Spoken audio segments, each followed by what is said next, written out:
Assalamualaikum warahmatullahi wabarakatuh. A'udzu billahi minasyaitonir rajim. Bismillahirrahmanirrahim. Alhamdulillah, kami panjatkan rasa puji syukur kehadirat Allah Subhanahu wa taala. Salawat beserta salam kami sanjungkan kepada beliau Nabi besar Muhammad sallallahu alaihi wasallam. Ayo membaca sholawat sama-sama biar dapat pahala dari membaca sholawat. Ayo sama-sama ya, tidak mendengarkan saja. Pertama sholawat Jibril, nanti sholawat Nabi atau sholawat Syajaratin Nuhud, kemudian sholawat Munjiat, terus terakhir adalah sholawat yaitu Ibrahimiyah. Ayo ya. Allah sallallahu ala Muhammad, sallallahu ala Muhammad, sallallahu ala Muhammad. Allahumma sholli ala sayyidina Muhammad wa ala ali sayyidina Muhammad.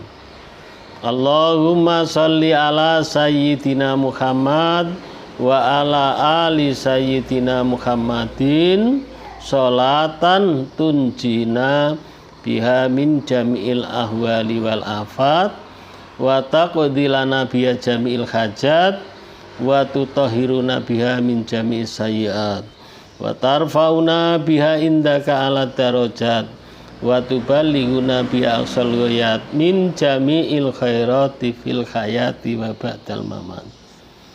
Allahumma sholli ala sayyidina Muhammad wa ala ali sayyidina Muhammad kama shallaita ala sayyidina Ibrahim wa ala ali sayyidina Ibrahim wa barik ala sayyidina Muhammad wa ala ali sayyidina Muhammad kama barakta ala sayyidina Ibrahim wa ala ali sayyidina Ibrahim fil alamina innaka hamidum majid. Alhamdulillah.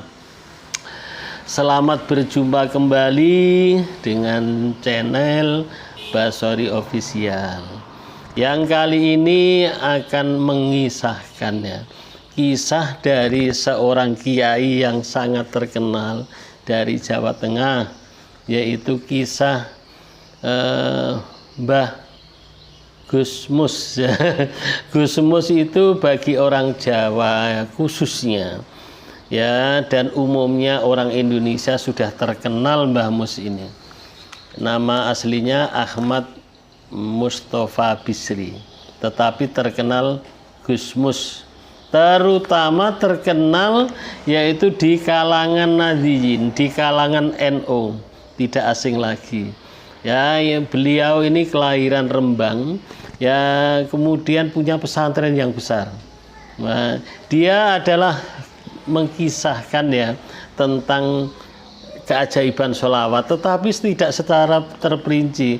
Khawatir ya, dia hanya bilang bahwa sholawat itu fadilahnya, keajaibannya adalah banyak sekali, tetapi dia tidak mau menerangkan satu persatu. Khawatir orang yang membaca sholawat itu pikirannya itu mengenai fadilahnya. Pikirannya itu tidak karena Allah, tidak karena cinta Rasulullah, tetapi nanti mengingat-ingat doanya tadi, maka tidak diterangkan. Dia hanya bilang bahwa besar sekali faedahnya. Nah, sebelum kita lanjutkan ya mengenai kisah Gusmus tadi, yang baru ketemu channel ini, ayo subscribe dulu. Ya, yang belum ketemu, yang baru ketemu subscribe. Yang sudah ketemu lama, ingin apa? Ingin beli rumah, ingin beli tanah, ingin menyelesaikan hutangnya, tulis di kolom komen di bawah ini ya, supaya nanti diaminkan oleh sedulur-sedulur semuanya ya. Maka dari itu saya ucapkan jazakumullah khairal kasir kepada sedulur-sedulur semua, baik yang berasal dari mancanegara, luar negeri maupun dalam negeri. Semoga Allah Subhanahu wa taala memberikan sehat walafiat, panjang umur, umurnya yang berkah, dimudahkan segala urusannya, diberikan harta yang melimpah, dilunaskan hutangnya, dan diberikan keluarga yang sakinah, mawaddah warahmah. Yang sakit ya Allah cepat cabut penyakitnya supaya sembuh ya Allah, amin amin ya rabbal alamin. Nah, baiklah kita lanjutkan. Mbah Mus, kisah seperti itu. Pada suatu hari ada tamu. Nah, ada tamu itu ya. Tamunya itu lucu. Ya kalau orang Jawa itu memang lucunya begini, Mbah. Sudah cerita-cerita ini mau pulang. Mbah Mus, ini Mbah kuncinya. Itu mobilnya kersane mondok teng mriki. Lah mobil kok mondok. Itu kan lucu ya. Mobilnya kersane mondok teng mriki, Mbah, niki kuncine. Loh maksudnya nggih kersane mondok teng mriki, tinggi Mbah, tinggi keperluan pondok dan seterusnya. Artinya itu apa itu wong Jawa mau diberikan tetapi kondo nek ben mondok. kan lucu. Dah mobil itu kata Mbah Mus dipakai bertahun-tahun. Kemudian suatu hari sudah lain tahun, orang itu datang lagi. Nah, orang itu datang lagi, dia begini, Mbah. Singkat ceritanya ya, sudah selesai mondoknya mobilnya Mbah, maka kersane mulai. Nah, ini agak flu sedikit ini. Kersane mulai karena pun tamat. Iya dieno kuncine, ya iki kuncine matur nuwun gitu kata Mbah Mus.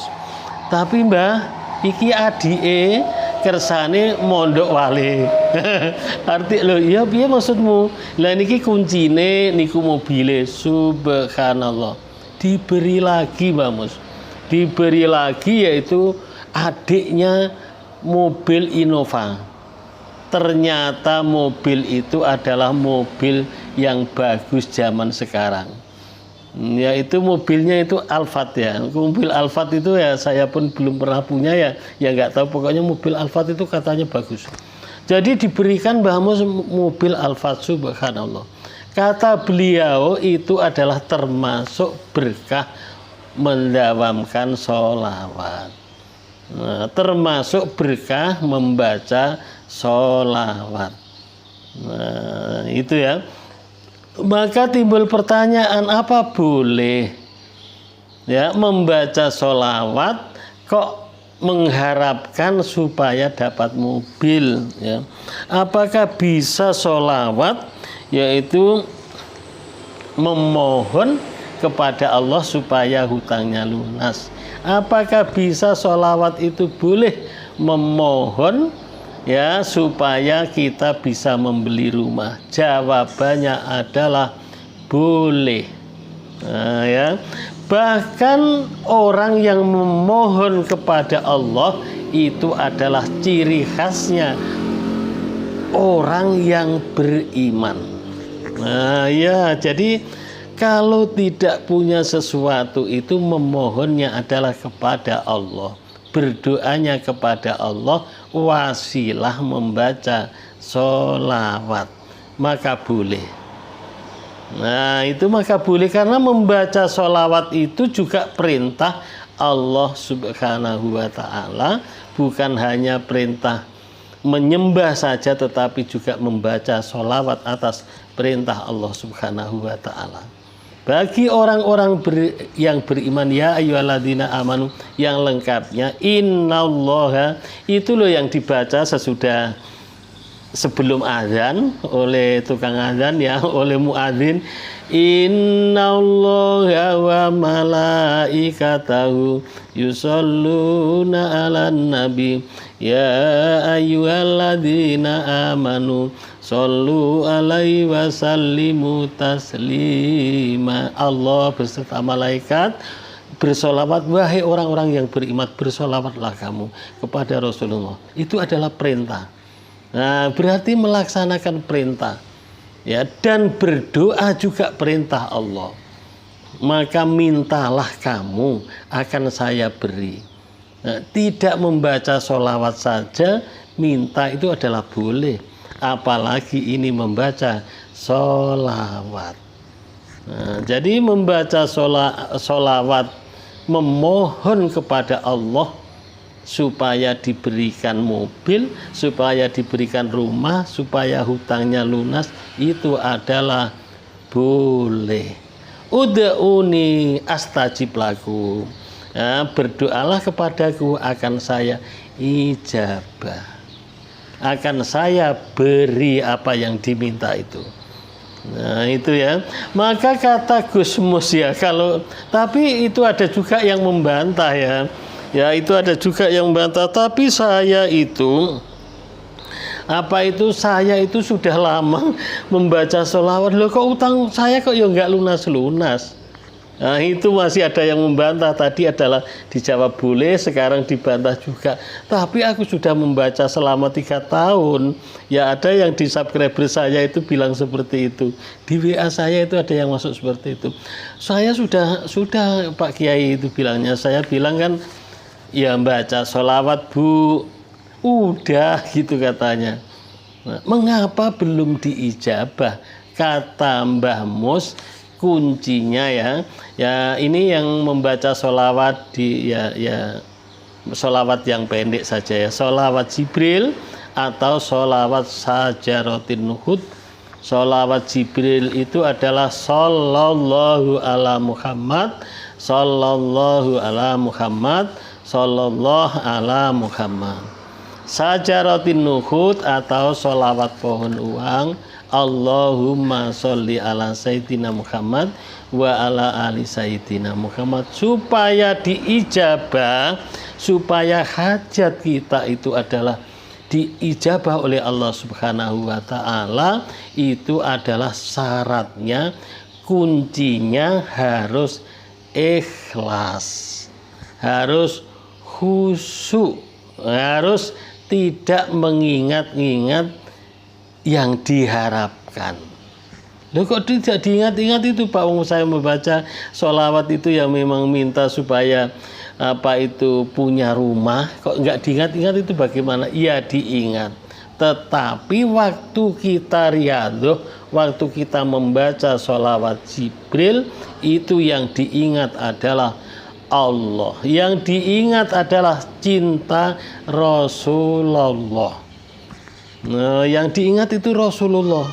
Artinya membaca sholawatnya adalah lillahi ta'ala. Percayalah itu ya, lillahi ta'ala, dengan ikhlas.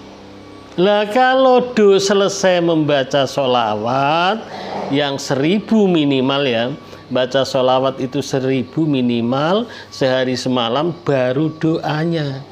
Doa itu ya apa yang kita minta, itu ya boleh doa. Tapi pas membaca sholawat itu yang diingat adalah Rasulullah, yang diingat adalah Allah atau lillahi ta'ala. Doa ya apa yang kita minta tadi. Ya, minta mau punya rumah, mau mobil, punya apa, boleh saja. Itu kuncinya harus ikhlas. Dan juga disampaikan oleh Gus Mus, semua doa itu yang akan diijabah oleh Allah Subhanahu wa Ta'ala, terkecuali orang yang tergesa-gesa. Tergesa-gesa ya. Tergesa-gesanya itu bagaimana? Ya, tergesa-gesa itu artinya ditunggu-tunggu. Oh, ini kok belum ya? Saya sudah berdoa kok belum ya? Kok belum diijabah Allah ya? Itu namanya adalah tergesa-gesa. Apa enggak diterima oleh Allah ya? Itu namanya ragu. Bahkan semua sholawat, semua doa itu doa sholawat diterima oleh Allah, semua doa akan diijabah oleh Allah Subhanahu wa Ta'ala. Tapi kok belum ya? Doa itu adalah bisa juga harus berprasangka baik. Bisa juga doa kita itu diberikan oleh Allah berupa untuk menolak bala. Mungkin ada di takdir itu bahwa kita seharusnya adalah kecelakaan yang sangat bahaya, tetapi karena kita membaca sholawat tidak jadi kecelakaan. Itu namanya doa untuk, bisa juga untuk menolak bala. Bisa juga doa kita belum diijabah oleh Allah karena untuk menutup dosa-dosa kita yang sangat banyak. Karena membaca sholawat itu yaitu 10 akan dihapuskan dosanya. Dosa kita terlalu banyak mungkin untuk nutup dosa kita. Dan seandainya doa kita belum juga diijabah oleh Allah Subhanahu wa taala, Allah sudah menyiapkan doa kita akan dikabulkan besok di akhirat. Doa kita akan diberikan di surga besok. Subhanallah, sudah dinanti-nantikan apabila besok kita pulang menghadap Allah Subhanahu wa taala, doa kita diijabah berbentuk kenikmatan yang ada di akhirat besok. Ini yang kamu minta itu. Jadi tidak disangka-sangka ya. Tidak disangka-sangka ternyata besok di akhirat adalah dapat kenikmatan doa kita yang ada di dunia ini belum diijabah. Nah, itu mungkin seperti apa itu diijabah di akhirat. Oleh karena itu kita tetap berdoa terus. Kita tetap memohon kepada Allah Subhanahu wa taala, semakin terus doa kita akan diijabah oleh Allah Subhanahu wa taala. Dan diberikan kemudahan itu karena dari kita memohon kepada Allah Subhanahu wa taala. Ya, semoga doa kita adalah, dan orang yang berdoa itu termasuk ibadah. Ya, termasuk ibadah, ibadah dicatat oleh Allah Subhanahu wa taala. Demikian yang sedikit ini kita simpulkan bahwa yang pertama testimoni bahwa membaca sholawat dapat mobil, ya, kemudian boleh doa kita membaca sholawat dan doa kita memohon wasilah sholawat, memohon mobil, rumah dan lain sebagainya, itu adalah boleh. Kemudian kuncinya adalah ikhlas dan tidak tergesa-gesa. Kemudian saya mudah-mudahan ya kita berdoa, doa kita yang belum diijabah oleh Allah Subhanahu wa taala segera diijabah oleh Allah Subhanahu wa taala. Dan bagi kawan-kawan ya yang punya testimoni dikirimkan di kolom komen di bawah ini atau di nomor WA saya. Dan ini mohon di-share ke kawan-kawan yang membutuhkan informasi. Kalau kawan yang membutuhkan informasi mendapat hidayah dari Allah Subhanahu wa taala, penyebabnya kita adalah juga termasuk orang yang mensiarkan, termasuk dakwah, ya, akan mendapatkan pahala dari Allah Subhanahu wa taala. Dan channel ini insya Allah termasuk channel dakwah, ya. Mudah-mudahan kita semuanya yang mendukung channel ini ya dibalas oleh Allah Subhanahu wa taala. Jazakumullah khairan katsir.